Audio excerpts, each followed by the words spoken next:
Kami percaya Engkau luar biasa atas kami ya Tuhan. Kami bersyukur pada pagi menjelang siang ini kami beribadah kembali dan mendengar sabda-Mu. Kami rindu Tuhan memberkati kami. Berkatilah semua umat-Mu yang hari ini mengerti akan firman Tuhan. Bawa kami untuk menangkap isi kebenaran. Dan biarlah kiranya Roh-Mu yang kudus menaungi kami. Dan Engkau memberkati hamba-Mu yang menyampaikan. Kami serahkan pemberitaan firman Tuhan untuk kami semua hari ini. Di dalam nama Yesus Kristus Tuhan. Kami mematahkan setiap kekuatan si jahat. Pikiran melayang-layang kami usir semua di dalam nama Yesus. Kami hanya izinkan roh kami, jiwa dan tubuh kami dikuasai oleh Tuhan saja. Terpujilah nama Tuhan sampai selama-lamanya. Dalam nama Yesus Kristus kami siap mendengar kebenaran. Setiap kita yang percaya dan siap mendengar sama-sama katakan amin, amin. Kita beri tepuk tangan dulu untuk Yesus kita yang luar biasa. Haleluya. Terima kasih untuk tim puji sembah yang menolong kita, membantu kita untuk memuji Tuhan, masuk ke hadirat Tuhan. Luar biasa Tuhan memberkati ibadah kita hari ini. Bapak Ibu Saudara-saudara, pada hari ini kembali lagi kita akan belajar kebenaran firman Allah. Dan firman Tuhan saya akan sampaikan kepada saudara masih terkait seperti minggu yang lalu. Bagaimana kuasa darah Yesus itu dicurahkan dan bagi kita memperoleh yang namanya kemenangan demi kemenangan. Ringkasan khotbah pada minggu yang lalu Anda bisa lihat di dalam warta kita masing-masing yang sudah Anda pegang. Dan Anda bisa membacanya dan tentunya Anda bisa merenungkan lebih lagi bagaimana yang sudah saya sampaikan pada minggu yang lalu. Dan saat ini saya ingin menyampaikan kembali dengan sebuah kebenaran masih seputar itu. Dan hari ini saya beri sebuah topik penting adalah dahulu yang jauh sekarang sudah menjadi dekat. Dahulu yang jauh, dahulu kita jauh, dahulu jauh, sekarang sudah menjadi dekat. Mari saya jemput kita untuk melihat Efesus pasal 2 ayat yang ke-13. Efesus pasal 2 ayat yang ke-13. Sama-sama kita membaca ayat ini, kita sama-sama melihatnya. 2, sudah dapat ya?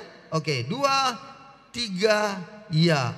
Tetapi sekarang di dalam Kristus Yesus kamu yang dahulu jauh sekarang sudah menjadi dekat oleh darah Kristus. Jadi dahulu yang jauh itu sekarang ini sudah menjadi dekat oleh darah Kristus.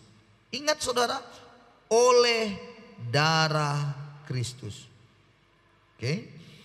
Jadi saudara-saudaraku, kita dulu jauh sebenarnya. Apa maksudnya jauh? Jauh itu yang dua hal penting yang membuat kita jauh. Yang pertama itu adalah dosa. Pasti itu, tidak ada lagi sanggahannya. Dosa. Dosalah yang membuat kita jauh dari Tuhan.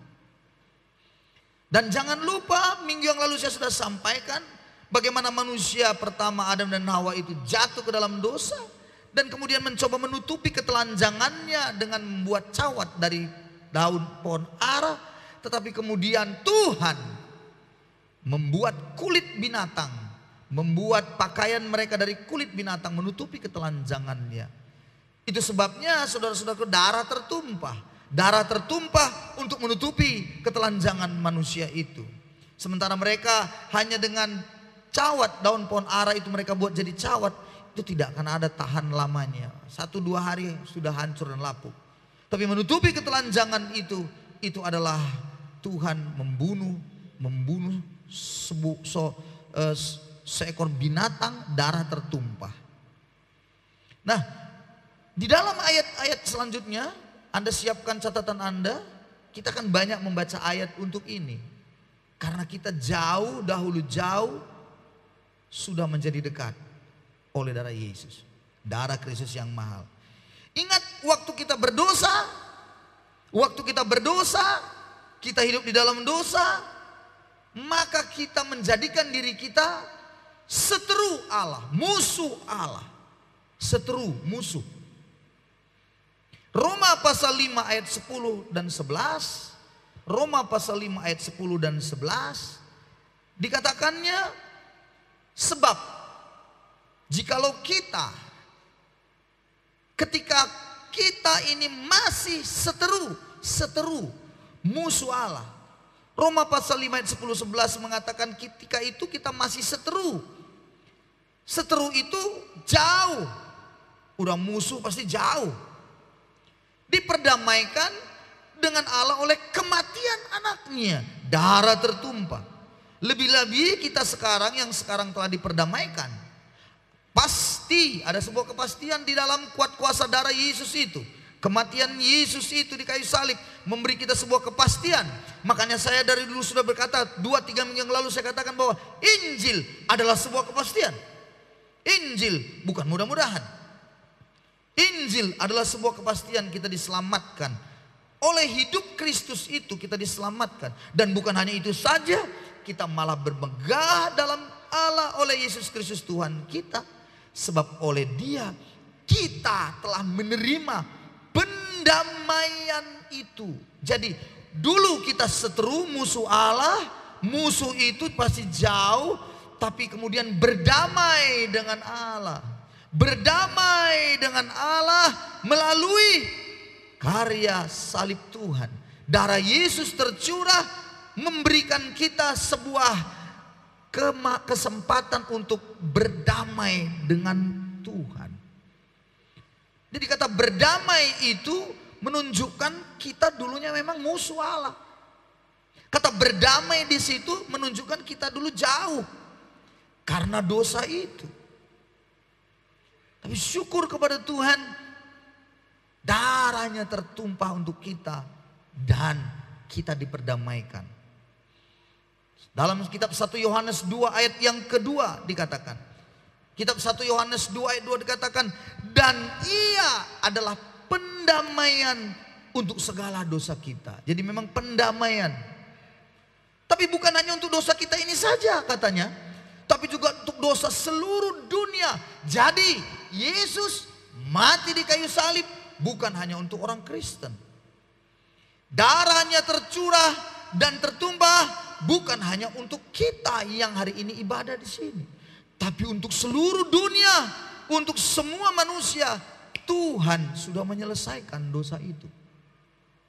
Namun persoalannya adalah, maukah kita percaya dan berdamai dengan Dia? Persoalannya di situ. Ada orang bilang, kenapa Pak kalau Tuhan Yesus itu baik, kenapa dimasukkannya neraka semuanya? Bukan Yesus masukkan neraka, karena engkaulah yang memilih dirimu untuk masuk neraka, bukan Allah. Karena Yesus sudah menyelesaikan semua dosamu. Dia tanggung di atas kayu salib, darahnya tercurah. Dan sekarang pertanyaannya, maukah engkau diperdamaikan dengan Dia atau tidak? 2 Korintus 5 ayat 20, Rasul Paulus berkata kepada jemaat di Korintus. 2 Korintus 5 ayat 20 bilang, jadi kami ini adalah utusan-utusan Kristus. Bagaimana itu? Seakan-akan Allah menasehati kamu dengan perantaraan kami. Dalam nama Kristus kami meminta kepadamu, berilah dirimu didamaikan dengan Allah. Pertanyaannya, mau enggak engkau didamaikan dengan Allah? Tapi berapa banyak orang tidak mau didamaikan dengan Allah. Dia tetap berkata bahwa saya tidak mau, saya bisa dengan kekuatan saya. Dengar baik, saya sudah katakan minggu yang lalu, perbuatan baikmu tidak akan pernah bisa menyelesaikan dosa-dosamu. Ngerti saudara-saudara? Dan saya sudah kasih kesaksian minggu yang lalu tentang bagaimana bapak saya juga ya bertobat dia. Karena merasa dia paling baik, jadi dia merasa tidak perlu diperdamaikan dengan Allah. Tapi pada akhirnya, puji Tuhan, akhirnya dia mengerti bahwa dia perlu diperdamaikan dengan Allah. Karena dosa nenek moyang itu memang. Minggu yang lalu saya sudah katakan 1 Petrus 1 18-19. Sebab kita ini telah ditebus bukan dengan barang fana, bukan dengan emas perak permata, tapi dengan darah Kristus yang mahal. Dia menyucikan kita dari apa? warisan dari nenek moyang kita. Hidup yang sia-sia dari nenek moyang kita. Tahu saudara, orang yang berdosa hidupnya sia-sia. 1 Petrus 1:18 bilang hidup yang sia-sia. Bahasa Yunani sering dipakai hidup yang sia-sia itu dipakai kata hamartia. Hamartia itu sia-sia. Maksudnya sia-sia gimana? Capek-capek pun kau bekerja, kau lakukan segala sesuatu yang baik kau buat, kau dapat coba dengan segala apa yang kau lakukan, sia-sia. Gak ada arti, gak ada gunanya. Semua sia-sia. Tahu Anda bagaimana kalau sia-sia kan? Ibu-ibu yang buat kue bagaimana? Ini kalau bikin kue, bikinnya kue, ambilnya tepung, ambilnya telur. Lalu apa yang dilakukan ya? Dia mulai kan, pakai mixer, campur. Sudah, pakai mentega lagi. Pokoknya mantap lah semua. Masukkan di oven. Ini mau bikin apa?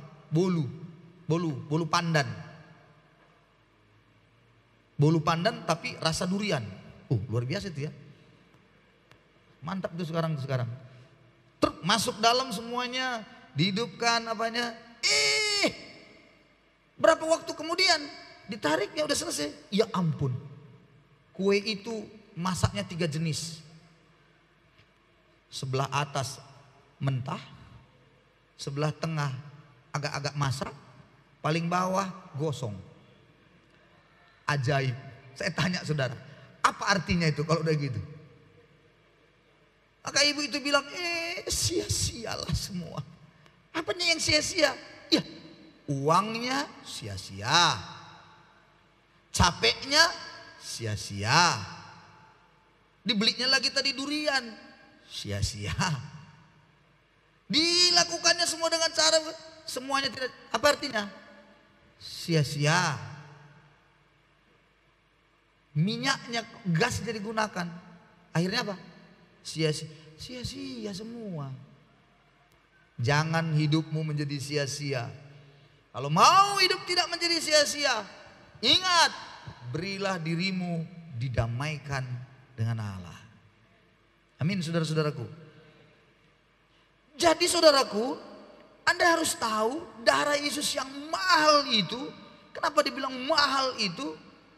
Karena hanya dengan darah itu kita bisa didamaikan. Gak ada dengan yang lain. Memang di dalam konsep perjanjian lama, saya sudah bilang minggu yang lalu, tidak ada pengampunan tanpa penumpahan darah. Iya kan? Contoh-contoh sudah saya sampaikan.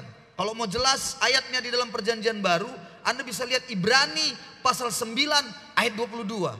Tidak ada pengampunan tanpa penumpahan darah. 9 ayat 22 bilang hampir seluruh menurut hukum Taurat, hampir seluruhnya itu segala sesuatu disucikan yang menurut hukum Taurat itu biasanya menggunakan darah. Dan tanpa penumpahan darah tidak ada pengampunan. Jadi darah Yesus itu mahal sekali. Kenapa? Satu-satunya itu. Jadi kita jauh dari Tuhan. Bagaimana mendekatkan kembali kepada Allah kita? Darah Yesus itu memberi kita pengampunan itu. Wah, luar biasa. Sadar nggak engkau akan hal itu? Hah? Mahalnya luar biasa saya bilang darah Yesus itu. Coba ya. Kalau orang dunia bisnis sama seperti begini. Ada orang pelihara ayam. Kenapa pelihara ayam, Pak? Mahal harga ayam, Pak, sekarang, Pak. Lumayan. Dia pelihara. Rupanya karena memang mahal, datang keluarga sana pelihara ayam lagi, datang lagi pelihara ayam. Banyak barangnya, akhirnya sebulan lagi banyak. Apa yang terjadi? Harganya makin naik atau turun? Turun, jadi murah. Banyak harga, banyak modelnya banyak. Kenapa mahal? Langka barangnya, permintaan banyak. Mahal lah. Kenapa darah Yesus mahal? Enggak ada lagi yang lain barangnya. Kira-kira begitu. Mengerti maksudnya? Hanya dia satu-satunya. Enggak ada lagi. Dan tidak akan ada lagi. Makanya dibilang mahal. Jadi saudara dan saya perlu sadari hari ini. Berilah dirimu didamaikan supaya jauh engkau menjadi dekat. Amin. Bagaimana dengan suami istri? Suami istri yang jauh. Maaf ya saudara, ada begitu banyak saya tahu bahwa satu rumah sih, tapi hati memang badan belum jauh, tapi hati sudah jauh. Memang kalau ngomong itu kayaknya bagus, tapi sebenarnya hati sudah jauh. Apalagi kalau sedang bertengkar. Saya dengan istri kalau udah lagi nggak enakan, apalagi kalau udah aku tengok mulutnya berat sebelah, bahayalah itu. Tahu berat sebelah kan? Itu alamat bahayalah itu. Harus ku cari cara bagaimana supaya lurus lagi mulutnya. Mengerti maksudnya saudara-saudara? Saya percaya yang sudah menikah ya punya suami pasti bilang bapak-bapak, aku juga pak, bilang gitu aja lah ya. Iya, kalau sudah berat sebelah, bahaya itu. Jauh, perlu apa? Berdamai kan? Supaya bisa dekat kan? Ya. Jadi beri dirimu didamaikan dengan Allah. Beri. Bilang, Tuhan ini hidupku, aku mau berdamai denganmu. Darah Yesus menyucikan aku hari ini. Mengampuni aku, menebus aku dengan darah itu. Aku datang hari ini Tuhan, aku mau menerima pendamaian itu. Jauh engkau menjadi dekat dengan Allah. Emangnya enak kalau jauh-jauh? Enak? Mana enak kalau jauh-jauh? Yang enak mendekat. Coba suami istri, enak kalau jauh-jauh? Enggak. Apalagi sudah 40 tahun, 30 tahun, 25 tahun menikah, terus tiba-tiba dipanggil Tuhan. Salah satu, entahkah istri, entahkah suami, itu sangatlah menderita rasanya pasti. Pasti itu. Dulu udah dekat terus tiba-tiba kayak dipisahkan, sepertinya setengah belahan hidup hilang gitu. Jadi saudara-saudara, kalau darah Yesus itu memberikan kita hari ini pendamaian bagi diri kita, terimalah. Supaya kau bisa mendekat. Dan kalau kau dekat dengan Allah, segala sesuatunya kau bisa cerita. Ingat ya, kalau sudah dekat dengan Allah, berarti kau bisa curhat akan hidupmu. Kau bisa meminta segala sesuatunya. Kau bisa bercerita tentang keluh kesahmu karena sudah dekat. Ada orang masih jauh, dia cerita tapi jauh. Bagaimana mau didengar? Kira-kira begitu. Nangkap kira-kira saudara-saudara. Jadi dekatlah. Beri dirimu didamaikan. Saudara-saudara, dalam Alkitab kata darah itu ada kurang lebih 460 kali kata darah. Ada yang mensurvei mengeceknya 460 kali dalam Alkitab kata darah itu ada. Dan pertanyaan yang menarik, saya kadang-kadang ya memang begitulah ya, kita kan suka bertanya. Ada pertanyaan orang satu begini. Pertanyaannya bilang begini. Waktu Yesus jadi manusia Pak, kira-kira golongan darah Yesus golongan darah apa? Pernah gak ada pikir itu? Golongan darah manusia itu kan A, B, AB, dan O. Iya kan? Ada yang plesetkan. Golongan darah Yesus itu O Pak. Dari mana kau tahu? Loh ada lagunya. O darah Yesus. Berarti golongan darahnya O Pak. Enak aja kau ngomong begitu. Dari mana ceritamu itu kau tahu itu? Ngaco itu. O darah Yesus. Jadi golongan darah Yesus itu O. Apa pula ceritanya itu? Nggak ada itu, bohong itu.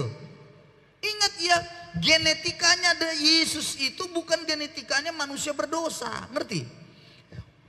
Luar biasa ya. Hanya Injil Lukas yang menuliskan. Ya, Lukas itulah yang menuliskan dengan sangat cermat. Awalnya bagaimana Yesus dalam kandungan dia datang malaikat Gabriel kepada si Maria, lalu kemudian ceritakan tentang tunangan dan terus sampai lahirnya. Lukas lah yang menuliskan begitu detail. Markus sama sekali tidak. Matius juga kurang. Yohanes apalagi, Yohanes langsung bilang, nggak ada cerita. Pada mulanya firman, firman bersama-sama. Dia langsung ngomong itu pada pasal 1 ayat 1. Tapi Lukas enggak, dia ceritakan silsilahnya. Lalu kemudian begini, begini. Lalu Yesus itu begini, ya bertunanganlah Yusuf sama Maria. Anda tahu kenapa Lukas menuliskan begitu luar biasa? Ingat baik-baik, karena Lukas adalah seorang dokter. Lukas adalah seorang tabib. Jadi dia menuliskan bagaimana kronologis anak itu bisa lahir begitu. Dan yang menarik sekali, dia menuliskan satu hal yang tidak ada dituliskan atau dicatat pada kitab-kitab yang lain dalam kitab Injil sinoptik itu. Dia mengatakan yang luar biasa, waktu Maria didatangi malaikat Gabriel, malaikat itu bilang, kamu akan melahirkan seorang anak laki-laki. Nah, waktu itu Maria bilang, bagaimana ceritanya aku punya anak? Aku aja tak bersuami, belum bersuami. Gak ada ceritanya itu. Bagaimana itu katanya. Anda bisa baca Lukas pasal 1.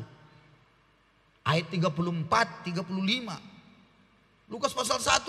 Bagaimana hal itu mungkin terjadi? Aku ini belum bersuami. Tak mungkin lah. Tapi malaikat itu berkata kepadanya, Roh Kudus, perhatikan baik-baik. Roh Kudus akan turun ke atasmu dan kuasa Allah yang Maha Tinggi akan menaungi engkau. Berarti Yesus bukan dari hasil hubungan suami istri.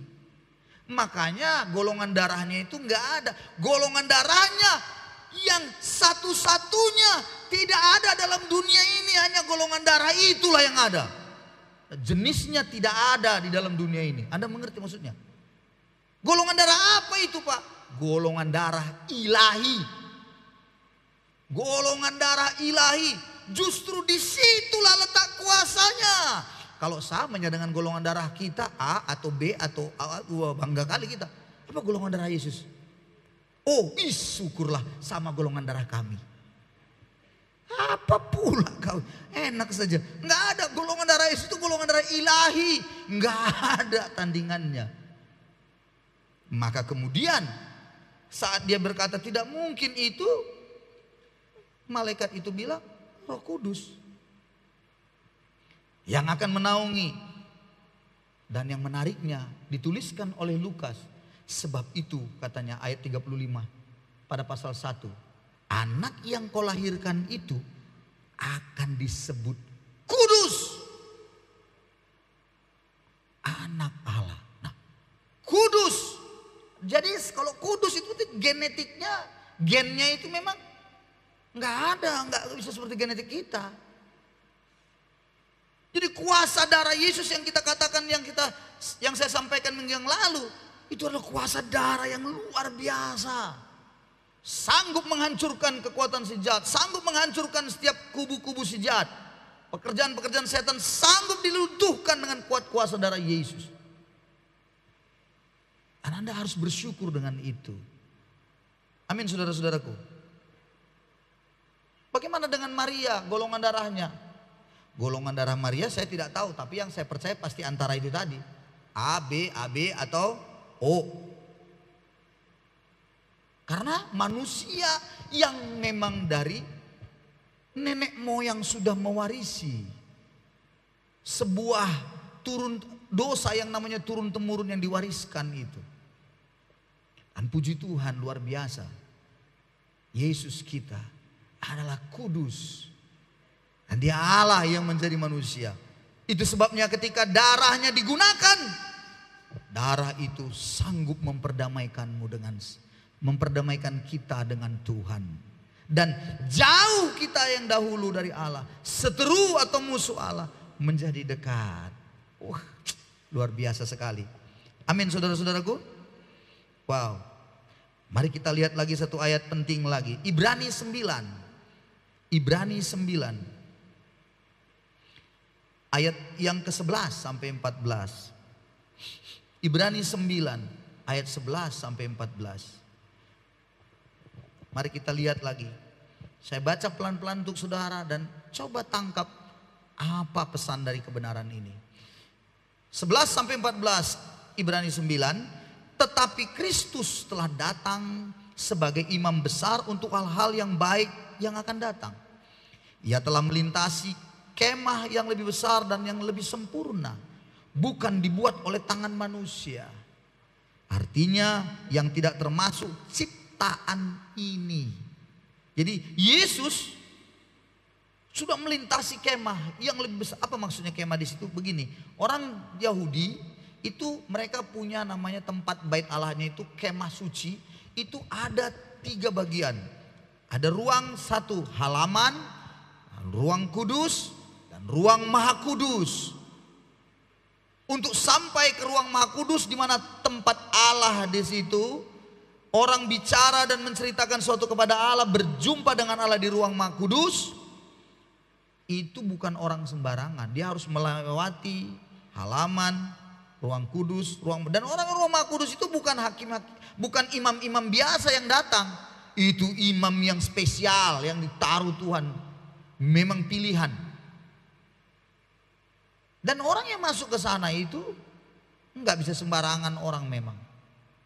Ada banyak persyaratannya. Tetapi ayat ini mengatakan Yesus kita telah melintasi kemah yang lebih besar lagi. Artinya yang lebih besar tidak lagi sebesar itu. Dan yang bukan ciptaan manusia, jauh lebih besar lagi. Lebih sempurna lagi. Dia sudah datang di situ, menyelesaikan itu. Selanjutnya, dan ia telah masuk 1 kali untuk selama-lamanya ke dalam tempat yang kudus, bukan dengan membawa darah domba jantan atau darah anak lembu. Nah, orang dulu udah saya katakan minggu yang lalu harus disembelih domba atau lembu. Darahnya itulah dibawa untuk nanti dipercikkan supaya kita mendapatkan pengampunan. Tapi Yesus berkata lewat ayat ini, Ibrani dituliskan kepada kita bahwa Yesus datang bukan lagi membawa darah. Dia bawa domba, dia bawa lembu, enggak. Dia bawa apa? Darahnya sendiri. Luar biasa. Bukan lagi dengan domba jantan, darah domba anak lembu, tapi dengan membawa darahnya sendiri. Dan dengan itu ia telah mendapat kelepasan yang kekal. Sebab perhatikan, jika darah domba jantan, darah lembu jantan dan percikan abu lembu muda menguduskan mereka yang najis, bisa menguduskan bukan? Sudah saya katakan yang lalu. Sehingga mereka disucikan secara lahiriah.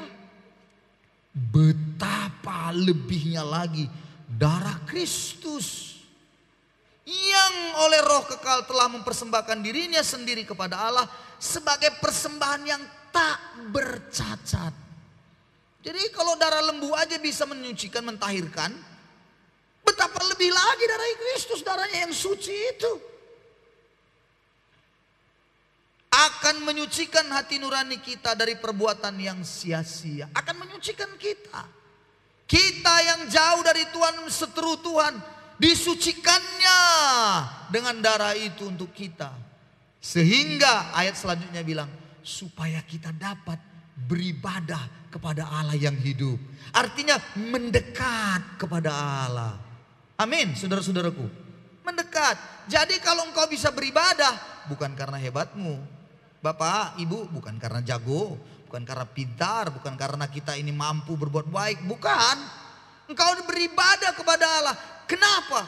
Karena darah Yesus sudah tercurah untuk kita.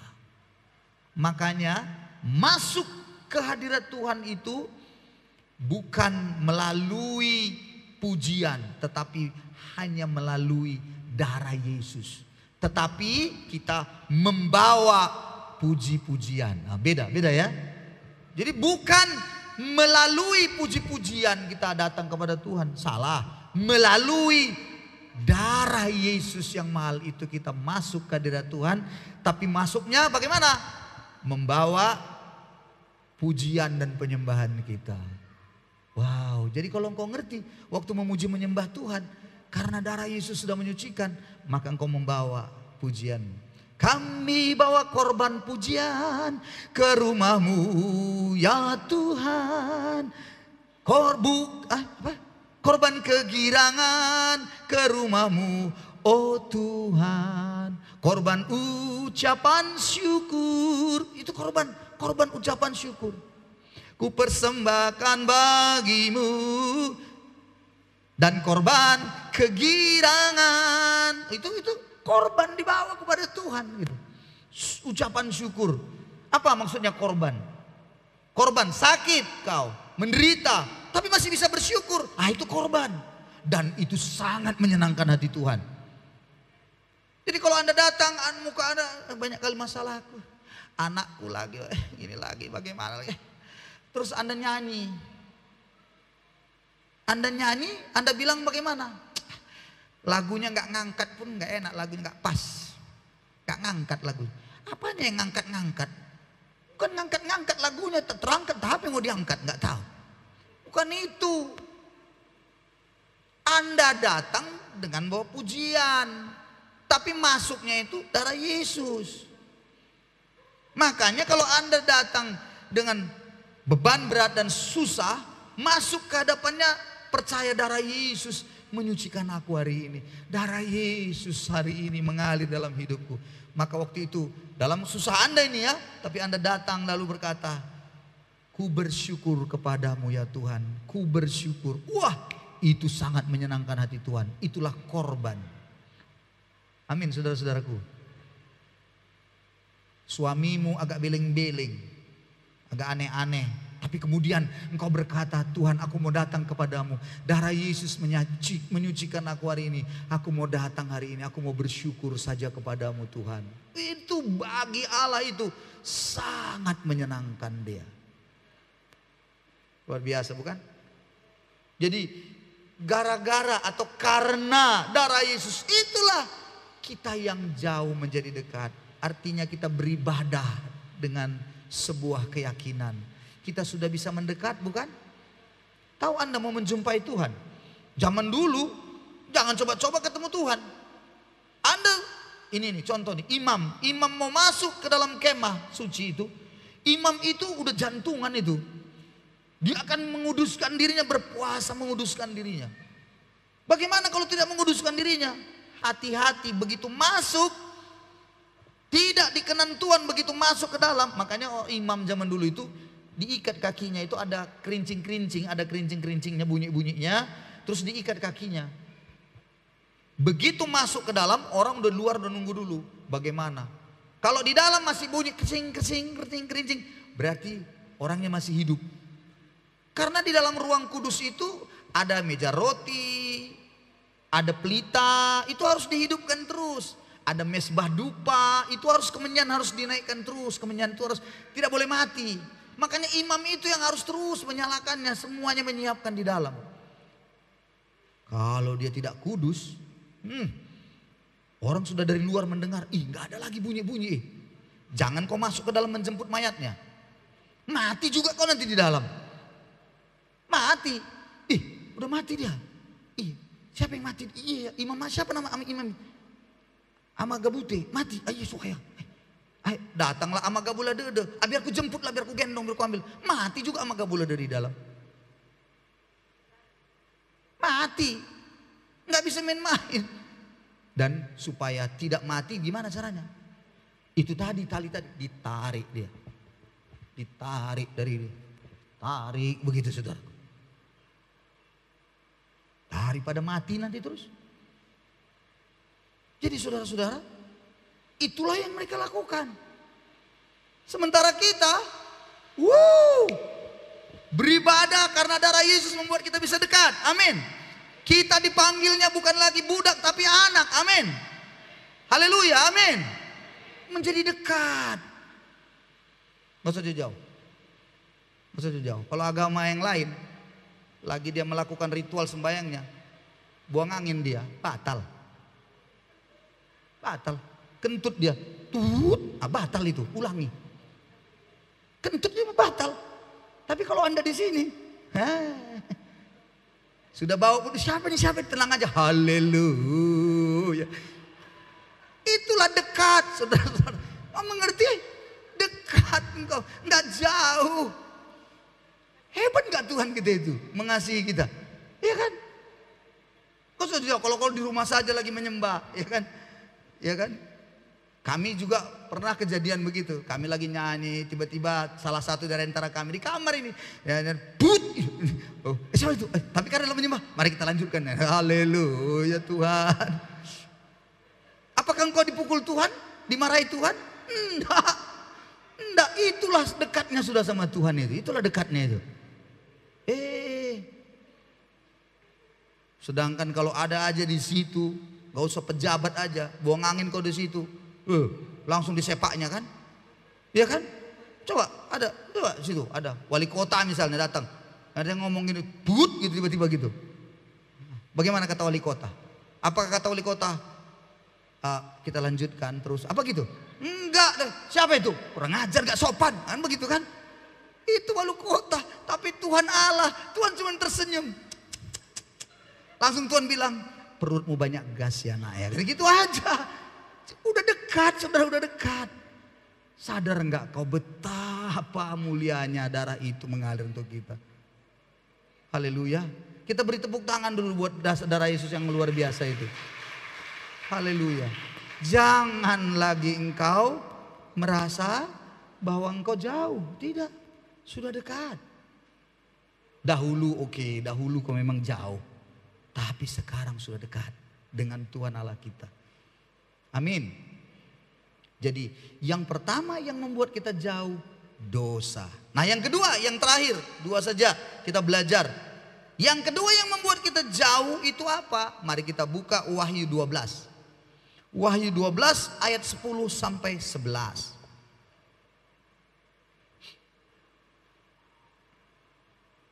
Wahyu 12 ayat 10 sampai 11. Kita baca sama-sama. Sama-sama 2, 3 ya. Dan aku mendengar suara nyaring di sorga berkata, sekarang telah tiba keselamatan dan kuasa dan pemerintahan Allah kita dan kekuasaan Dia yang diurapinya. Karena telah dilemparkan ke bawah pendakwa saudara-saudara kita yang mereka siang dan malam di hadapan Allah kita. Dan mereka mengalahkan Dia oleh darah anak domba dan oleh perkataan kesaksian mereka. Karena mereka tidak mengasihi nyawa mereka sampai ke dalam maut. Perhatikan yang kedua yang membuat kita bisa jauh dari Tuhan. Yang pertama dosa, yang kedua adalah dakwaan-dakwaan setan pada kita. Tuduhan-tuduhan iblis yang mengganggu kita. Hati-hati. Setan itu suka sekali dan dia piawai membuat kita itu menjadi stres. Dengan cara dia menaruhkan sebuah pengkalimatan kepada kita yang membuat lemah. Gak usah jauh-jauh, contohnya saja. Dosamu di masa lalu, itu iblis akan terus bisa mengingat-ingatkan dosamu di masa lalu. Dia dakwa engkau. Hei, kau dengar? Tidakkah kau ingat? Katanya iblis bilang. Kita jawab pula, apa itu? Tidak kau tahu waktu itu di gereja tua. Mulai. Hujan rintik-rintik waktu itu bukan? Dia mulai. Kita langsung bilang, Maka dia mulai bilang, tidak akan pernah kau diselamatkan lagi. Itu dituduhnya terus padamu. Sampai kadang-kadang bingung kita. Apa yang kita doakan selalu? Hanya minta pengampunan terus sama Tuhan. Tuhan, ampuni aku Tuhan. Oh Tuhan, banyak dosa-dosaku. Biarlah Tuhan kau mengampuni dosa-dosa supaya supaya berkat-Mu tidak menjadi penghalang bagi kami semua. Tuhan, tidak menjadi penghalang semua dosa. Tuhan, ampuni dosaku. Besok lagi, ampuni dosaku lagi Tuhan begitu. Sampai malaikat bilang, dosa yang mana? Terus kita bilang lagi, jangan pura-pura bodoh lah kau, masa kau nggak tahu aja dosaku. Oh Tuhan. Padahal sudah diampuni Tuhan. Diungkit-ungkitnya terus. Akhirnya kita pun mulai stres. Iya ya, Tuhan, Gimana laku ini? Nah, mulai kita jauh rasanya dari Tuhan. Padahal darah Yesus sudah menyucikan kita. Saya tanya pada saudara. Yesus mengampuni kita dosa yang mana? Dosa yang mana? Apakah dosa masa yang lalu saja? Enggak. Dosa masa lalu, masa sekarang, dan masa yang akan datang. Karena Allah kita Alfa dan Omega, awal dan akhir. Maka dosa masa lalu, sekarang dan terus sudah diselesaikannya. Lalu ada pula yang manusia yang agak sedikit jahat. Dia bilang, kalau gitu Pak, kalau sudah diampuninya dosa kita, ya kita berdosa lagi. Kan sudah diampuni Pak. Itu aku bilang, itulah yang bodoh-bodoh itu, yang beleng-beleng itu. Nggak ada. Udah berulang kali saya katakan, orang yang sudah menerima darah Yesus mengalir dalam dirinya, dia pasti ada kegentaran kalau dia melakukan dosa. Dia kalau berbuat dosa, dia pasti ngelepar. Dia pasti akan cepat-cepat datang pada Tuhan. Nggak ada ceritanya orang yang sudah menerima karya salib Kristus, sudah menerima pembasuhan, diperdamaikan dengan darah Yesus itu akhirnya membuat dia gampangan buat dosa lagi. Tidak, saya tidak percaya. Kenapa dia percaya seperti itu, dia lakukan lagi seperti itu? Itu artinya dia belum menerima pendamaian dari Tuhan. Bahasa saya suka bilang, dia sebenarnya belum diselamatkan. Ciri orang yang diselamatkan adalah kalau dia jatuh ke dalam dosa, dia tidak akan pernah tenang hidupnya. Pertanyaan saya hari ini pada saudara, kalau engkau jatuh ke dalam dosa, pertanyaan saya, masih tenangkah engkau? Jangan ada yang bilang buat dosa dia enggak apa-apa Pak, Tuhan mengampuni, haleluya. Darah Yesus mengampuniku, darah Yesus. Besok buat lagi suka-sukanya lagi, darah Yesus, haleluya. Itu bukan darah Yesus yang kau masukkan. Jangan-jangan masih darah anak lembu, darah anak domba yang kau masukkan itu, bukan darah Yesus anak domba Allah itu. Kalau darah Yesus yang suci ada padamu, bayangkan yang suci ada padamu, engkau disucikannya. Begitu kau buat dosa, bisa kau tahan? Enggak akan bisa. Karena kesucian darah Yesus itulah yang akan menemplak engkau. Saudara-saudaraku, luar biasa. Cuman dakwaan setanlah kadang-kadang datang. Coba jujur kita. Bagaimana kita kalau suami istri? Ada nggak dakwaan setan, tuduhan? Anak muda, coba ada nggak? Coba anak muda aja. Coba dibilangnya apa? Coba berkacalah kau, berkaca dia. Coba kau lihat wajahmu, tengok kan? Tengok hidungmu itu, beda kan dengan hidung kawanmu kan? Kenapa ada jambu di situ? Kenapa ada? Coba. Akhirnya kita merasa apa? Tuhan, kenapalah ada jambu air di sini Tuhan? Tuhan, gitu kan? Jauh dari Tuhan jadinya. Karena kita aminkan itu, dakwaan itu, tuduhan-tuduhan setan. Coba kau lihat hidupmu, coba kau perhatikan, tengok kan? Kan? Nggak ada gunanya kan? Tengok badanmu, tengok. Kan? Terlalu besar kan? Itu kan? Makanya mulai kita aminkan lagi. Saudara-saudara, itu yang membuat kita jauh. Stop. Bagaimana kita cara mengalahkan dakwaan itu? Ayat itu mengatakan dengan darah anak domba. Dan mereka itu siapa? Anak-anak Tuhan. Mengalahkan dia itu siapa? Iblis. Oleh darah anak domba dan perkataan kesaksian. Jadi engkau bisa mengatakan, darah Yesus hari ini memberi aku kemenangan. Kuasa darah Yesus menghancurkan kekuatan sejahat. Itu luar biasa saudara-saudara. Darah Yesus hari ini membuat aku dekat dengan Tuhan. Darah Yesus sudah tercurah, aku menjadi dekat dengan Tuhan. Pada waktu minggu yang lalu saya bilang, darah Habil tertumpah, dibunuh oleh Kain abangnya. Darah Habil itu menuntut pembalasan penting, kenapa dan bagaimana. Tetapi darah Yesus tidak menuntut pembalasan. Darah Yesus justru memberikan pengampunan. Darah Habel itu tercurah karena iri, bencinya, dendamnya Kain. Tapi darah Yesus tertumpah karena kasihnya padamu dan saya. Beda jauh, beda jauh.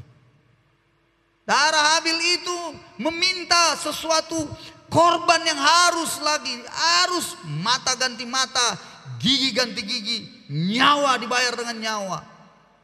Tapi darah Yesus berkata, tidak, kuberikan hidupku supaya engkau beroleh kehidupan. Tidakkah engkau bersyukur hari ini? Tidakkah kita berkata, terima kasih Tuhan, darah-Mu yang kudus memberi aku hari ini kemenangan demi kemenangan. Aku menjadi dekat dengan Tuhan. Jadi hari ini saya mau akhiri dengan sebuah pengharapan besar dari saya untuk Anda semuanya yang hari ini ada di sini. Ayolah, mungkinkah engkau belum didamaikan dengan Allah? Ini saatnya. Dan saya bisa berdoa sebentar. Kau merasa belum berdamai dengan Allah karena dosamu banyak. Ini saatnya engkau berdamai dengan Tuhan. Katakan kepada Tuhan, aku ini Tuhan. Adam yang pertama, itulah Adam yang di dalam kitab Kejadian. Dia mendatangkan kematian. Tapi Adam yang akhir, itu adalah Yesus. Dia membawa kehidupan. Dia roh yang akan menghidupkan. Sementara Adam yang pertama, itu adalah yang membuat kita mati, membuat kita kacau, membuat kita jauh dari Tuhan, membuat kita tidak lagi menerima berkat-berkat berkelimpahan. Tapi Adam yang akhir, itulah Yesus. Rindu sekali engkau dibebaskan, rindu sekali dia engkau dilepaskan, dan dia sangat rindu menarik engkau mendekat kepadanya. Berikan dirimu hari ini untuk mendekat kepada Tuhan, dan berikan dirimu didamaikan dengan Allah. Orang-orang yang sudah didamaikan dengan Allah dan mendekat dengan Bapa, dengan Allah kita, dia akan memiliki sebuah doa-doa yang berbeda juga, saya percaya. Dia akan bisa menikmati doa-doa itu, dia bisa menikmati kedekatannya dengan Tuhan. Darah Yesus itulah yang membawa itu menjadi dekat. Mari kita datang kepada Tuhan hari ini. Haleluya, haleluya, haleluya Tuhan, haleluya.